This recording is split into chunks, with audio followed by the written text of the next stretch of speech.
ਕਿ ਇੱਕ ਅਜਿਹਾ ਵਿਅਕਤੀ ਜਿਸ ਨੂੰ 29 ਸਾਲ ਜੇਲ੍ਹ ਵਿੱਚ ਬਿਤਾਉਣ ਅਤੇ 15 ਸਾਲ ਮੌਤ ਦੀ ਸਜ਼ਾ ਦੇ ਅਧੀਨ ਰਹਿਣ ਤੋਂ ਬਾਅਦ ਉਹ ਮੁਆਫੀ ਦਾ ਹੱਕਦਾਰ ਹੈ। ਸੁਪਰੀਮ ਕੋਰਟ ਨੇ ਕੇਂਦਰ ਸਰਕਾਰ ਨੂੰ ਸਵਾਲ ਕੀਤਾ ਕਿ ਤੁਸੀਂ ਹੁਣ ਤੱਕ ਉਸ ਨੂੰ ਫਾਂਸੀ ਕਿਉਂ ਨਹੀਂ ਦਿੱਤੀ। ਆਓ ਅੱਜ ਗੱਲ ਕਰਦੇ ਹਾਂ ਬਲਵੰਤ ਸਿੰਘ ਰਾਜੋਆਣਾ ਦੇ ਮਾਮਲੇ ਬਾਰੇ। ਸਾਬਕਾ ਮੁੱਖ ਮੰਤਰੀ ਬੇਅੰਤ ਸਿੰਘ ਦੀ ਹੱਤਿਆ ਦੇ ਮਾਮਲੇ ਦੇ ਵਿੱਚ ਸੁਰਖੀਆਂ 'ਚ। ਸਤਿ ਸ਼੍ਰੀ ਅਕਾਲ, ਮੈਂ ਹਾਂ ਨੀਰਜ ਬਾਲੀ।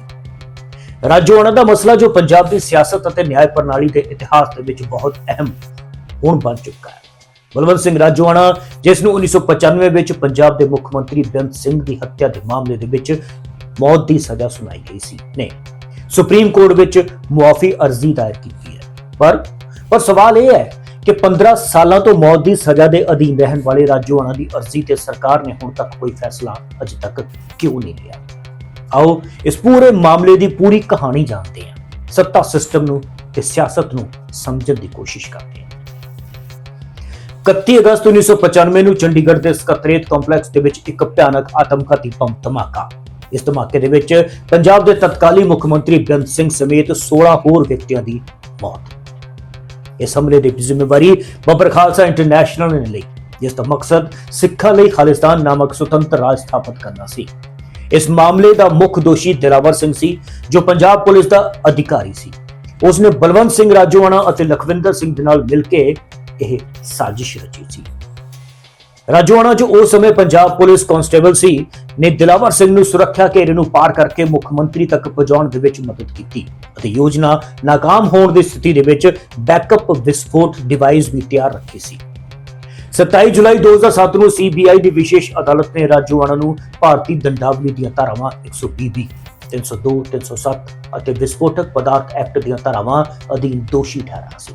ਉਸ ਨੂੰ ਮੌਤ ਦੀ ਸਜ਼ਾ ਸੁਣਾਈ ਗਈ ਸੀ, ਜਦਕਿ ਸਹਿ ਮੁਲਜ਼ਮ ਜਗਤਾਰ ਸਿੰਘ ਹਵਾਰਾ ਨੂੰ ਵੀ ਮੌਤ ਦੀ ਸਜ਼ਾ ਮਿਲੀ। ਪਰ ਪੰਜਾਬ ਤੇ ਹਰਿਆਣਾ ਹਾਈ ਕੋਰਟ ਨੇ 2010 ਦੇ ਵਿੱਚ ਹਵਾਰਾ ਦੀ ਸਜ਼ਾ ਨੂੰ ਉਮਰ ਕੈਦ ਦੇ ਵਿੱਚ ਤਬਦੀਲ ਕਰ ਦਿੱਤਾ ਸੀ, ਯਾਨੀ ਕਿ ਬਦਲ ਦਿੱਤਾ ਸੀ। ਅੱਜ ਯਾਨੀ ਕਿ 24 ਸਤੰਬਰ 2025 ਨੂੰ ਜਦੋਂ ਕੇਸ ਦੀ ਸੁਣਵਾਈ ਹੋਈ ਸੁਪਰੀਮ ਕੋਰਟ 'ਚ, 3 ਜੱਜਾਂ ਦੀ bench justice Vikramnath, justice Sandeep Mehta ਅਤੇ ਜਸਟਿਸ NV ਅੰਜਾਰੀਆ ਨੇ ਕੇਂਦਰ ਸਰਕਾਰ ਨੂੰ ਪੁੱਛਿਆ, ਜੇ ਇਹ ਇੰਨਾ ਗੰਭੀਰ ਮਾਮਲਾ ਸੀ ਤਾਂ ਫਾਂਸੀ ਅਜੇ ਤੱਕ ਕਿਉਂ ਨਹੀਂ ਹੋਈ? ਘੱਟੋ ਘੱਟ ਅਸੀਂ ਤਾਂ ਉਸ ਦੀ ਫਾਂਸੀ ਤੇ ਰੋਕ ਨਹੀਂ ਲਾਈ ਸੀ। ਰਾਜੋਆਣਾ ਦੇ ਪੱਖੋਂ ਸੀਨੀਅਰ ਐਡਵੋਕੇਟ ਮੁਕਲ ਰੋਹਤਗੀ ਨੇ ਦਲੀਲ ਦਿੱਤੀ ਕਿ ਉਸ ਨੂੰ 29 ਸਾਲ ਹੋ ਗਏ ਨੇ ਕੈਦ ਦੇ ਵਿੱਚ, ਜਿਸ ਦੇ ਵਿੱਚੋਂ 15 ਸਾਲਾਂ ਤੋਂ ਉਹ ਡੈਥ ਰੋ ਤੇ ਹੈ। 2012 ਤੋਂ ਰਾਸ਼ਟਰਪਤੀ ਕੋਲ ਪਈ ਮਾਫੀ ਅਰਜ਼ੀ ਤੇ ਹੁਣ ਤੱਕ ਕੋਈ ਫੈਸਲਾ ਨਹੀਂ ਆਇਆ। ਰੋਹਤਗੀ ਨੇ ਕਿਹਾ ਕਿ ਇਹ ਮਨੁੱਖ ਕਈ ਵਾਰ ਇਕਾਂਤਵਾਸ 'ਚ ਰੱਖਿਆ ਜਾਂਦਾ ਹੈ, ਪਤਾ ਨਹੀਂ ਉਹ ਹੋਸ਼ ਵਿੱਚ ਹੈ ਜਾਂ ਨਹੀਂ। ਇਸ ਦੇ ਨਾਲ ਕਿਸੇ ਨੂੰ ਮੌਤ ਦੀ ਸਜ਼ਾ ਦੇ ਉਡੀਕ ਵਿੱਚ ਰੱਖਣਾ ਆਪਣੇ ਆਪ 'ਚ ਆਰਟੀਕਲ 21 ਦੀ ਉਲੰਘਣਾ ਹੈ।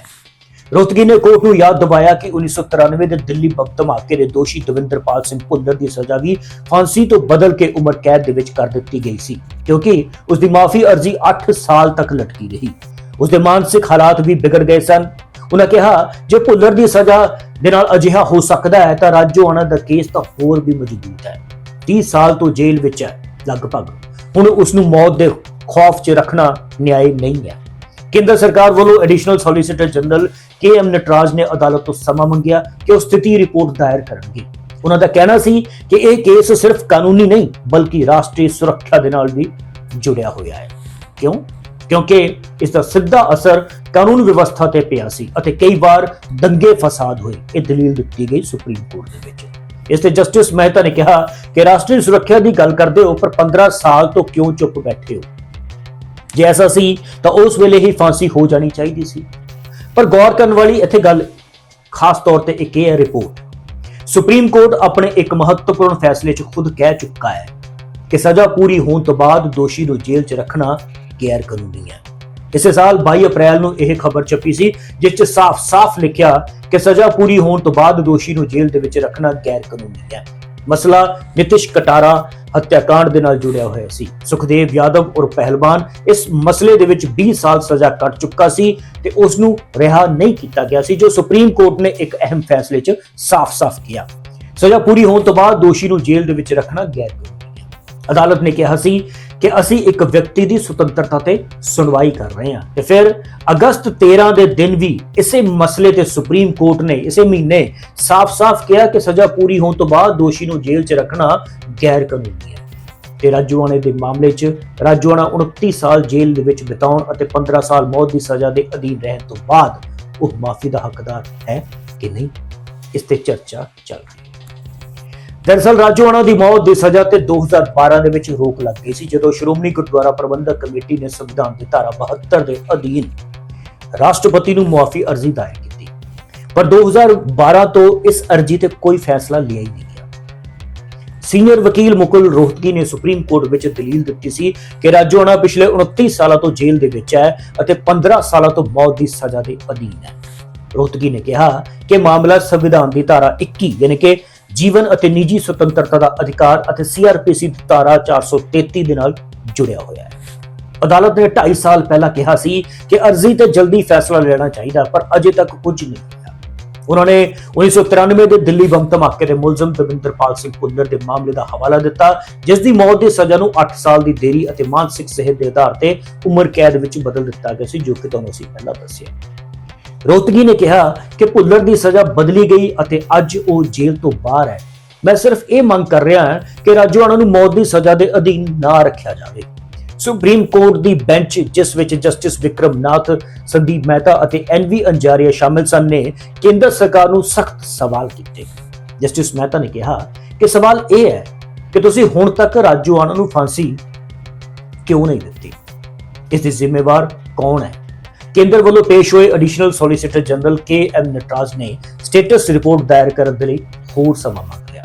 ਪਰ ਰੋਹਤਗੀ ਨੇ ਕਿਹਾ ਕਿ ਅਰਜ਼ੀ ਪਿਛਲੇ 8 ਮਹੀਨਿਆਂ ਤੋਂ ਵਿਚਾਰ ਅਧੀਨ ਹੈ ਤੇ ਰਾਜੂਆਣਾ ਨੂੰ ਕਦੇ-ਕਦੇ ਇਕਾਂਤਵਾਸ ਦੇ ਵਿੱਚ ਵੀ ਰੱਖਿਆ ਜਾਂਦਾ ਹੈ, ਜਿਸ ਕਾਰਨ ਉਸ ਦੀ ਮਾਨਸਿਕ ਸਥਿਤੀ ਬਾਰੇ ਵੀ ਪਤਾ ਨਹੀਂ ਲੱਗਦਾ। ਕੇਂਦਰ ਨੇ ਦਲੀਲ ਦਿੱਤੀ ਕਿ ਇਸ ਮਾਮਲੇ ਦਾ ਕਾਨੂੰਨ ਵਿਵਸਥਾ ਤੇ ਡੂੰਘਾ ਅਸਰ ਪਿਆ ਸੀ ਅਤੇ ਰਾਸ਼ਟਰੀ ਸੁਰੱਖਿਆ ਨੂੰ ਧਿਆਨ ਵਿੱਚ ਰੱਖਦੇ ਹੋਏ ਫੈਸਲਾ ਨਹੀਂ ਲਿਆ ਜਾ ਸਕਿਆ। ਪਰ ਅਦਾਲਤ ਨੇ ਸਪਸ਼ਟ ਕੀਤਾ ਕਿ ਅਗਲੀ ਸੁਣਵਾਈ 15 ਅਕਤੂਬਰ ਨੂੰ ਹੋਵੇਗੀ ਅਤੇ ਇਸ ਨੂੰ ਮੁਲਤਵੀ ਨਹੀਂ ਕੀਤਾ ਜਾਵੇਗਾ। ਦਰਅਸਲ ਇਹ ਮਾਮਲਾ ਸਿਰਫ ਰਾਜੂਆਣਾ ਦੀ ਸਜ਼ਾ ਤੱਕ ਸੀਮਿਤ ਨਹੀਂ, ਸਗੋਂ ਇਹ ਪੰਜਾਬ ਦੇ ਇਤਿਹਾਸ, ਸਿੱਖ ਸਮਾਜ ਦੀਆਂ ਭਾਵਨਾਵਾਂ ਅਤੇ ਨਿਆਂ ਪ੍ਰਣਾਲੀ ਦੀ ਪਾਰਦਰਸ਼ਤਾ ਦੇ ਨਾਲ ਵੀ ਲਗਭਗ ਜੁੜਿਆ ਹੋਇਆ ਹੈ।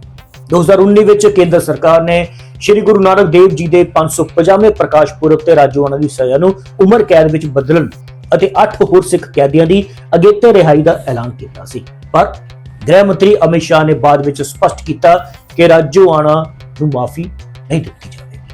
ਇਹ ਮਾਮਲਾ ਸੰਵਿਧਾਨਿਕ ਅਧਿਕਾਰਾਂ, ਮੁਆਫੀ ਅਰਜ਼ੀਆਂ ਤੇ ਦੇਰੀ ਅਤੇ ਖਾੜਕੂਵਾਦ ਦੇ ਨਾਲ ਜੁੜੇ ਮਾਮਲਿਆਂ ਦੇ ਵਿੱਚ ਨਿਆਂ ਦੀ ਪ੍ਰਕਿਰਿਆ ਤੇ ਵੀ ਸਵਾਲ ਚੁੱਕਦਾ ਹੈ। ਸੁਪਰੀਮ ਕੋਰਟ ਦਾ ਅਗਲਾ ਫੈਸਲਾ ਨਾ ਸਿਰਫ ਰਾਜੂਆਣਾ ਦੇ ਭਵਿੱਖ ਨੂੰ ਨਿਰਧਾਰਿਤ ਕਰੇਗਾ, ਸਗੋਂ ਭਾਰਤੀ ਨਿਆਂ ਪ੍ਰਣਾਲੀ ਦੀ ਸਾਖ ਤੇ ਵੀ ਅਸਰ ਪਾਵੇਗਾ। ਹੁਣ ਸਾਰਿਆਂ ਦੀਆਂ ਨਜ਼ਰਾਂ 15 ਅਕਤੂਬਰ ਉੱਤੇ ਹਨ ਕਿ ਸੁਪਰੀਮ ਕੋਰਟ ਖੁਦ ਰਾਜੂਆਣਾ ਦੀ ਸਜ਼ਾ ਨੂੰ ਉਮਰ ਕੈਦ ਵਿੱਚ ਬਦਲ ਦੇਵੇਗੀ ਜਾਂ ਕੇਂਦਰ ਸਰਕਾਰ ਕੋਈ ਅੰਤਿਮ ਯਾਨੀ ਕਿ ਆਖਰੀ ਫੈਸਲਾ ਲੈ ਕੇ ਸਾਲਾਂ ਤੋਂ ਲਟਕ ਰਿਹਾ ਇਹ ਮਾਮਲਾ ਖਤਮ ਕਰੇਗੀ। ਦੋਸਤੋ, ਇਹ ਸੀ ਬਲਵੰਤ ਸਿੰਘ ਰਾਜੂਆਣਾ ਮਾਮਲੇ ਦੀ ਪੂਰੀ ਕਹਾਣੀ। ਤੁਸੀਂ ਇਸ ਬਾਰੇ ਕੀ ਸੋਚਦੇ ਹੋ ਕਿ ਮੌਤ ਦੀ ਸਜ਼ਾ ਨੂੰ ਉਮਰ ਕੈਦ ਦੇ ਵਿੱਚ ਬਦਲਣਾ ਚਾਹੀਦਾ ਹੈ? ਆਪਣੇ ਵਿਚਾਰ ਕਮੈਂਟ ਸੈਕਸ਼ਨ ਦੇ ਵਿੱਚ ਜ਼ਰੂਰ ਸਾਂਝੇ ਕਰਨਾ। ਅਜਿਹੀਆਂ ਹੋਰ ਅਹਿਮ ਖਾਸ ਖਬਰਾਂ ਦੇ ਲਈ ਸਾਡੇ ਚੈਨਲ ਨੂੰ ਸਬਸਕ੍ਰਾਈਬ ਜ਼ਰੂਰ ਕਰਨਾ, ਲਾਈਕ ਵੀ ਕਰਨਾ ਤੇ ਬੈਲ ਆਈਕਨ ਨੂੰ ਜ਼ਰੂਰ ਦਬਾਉਣਾ। ਮਿਲਦੇ ਹਾਂ ਅਗਲੀ ਵੀਡੀਓ ਵਿੱਚ। ਸਤਿ ਸ਼੍ਰੀ ਅਕਾਲ।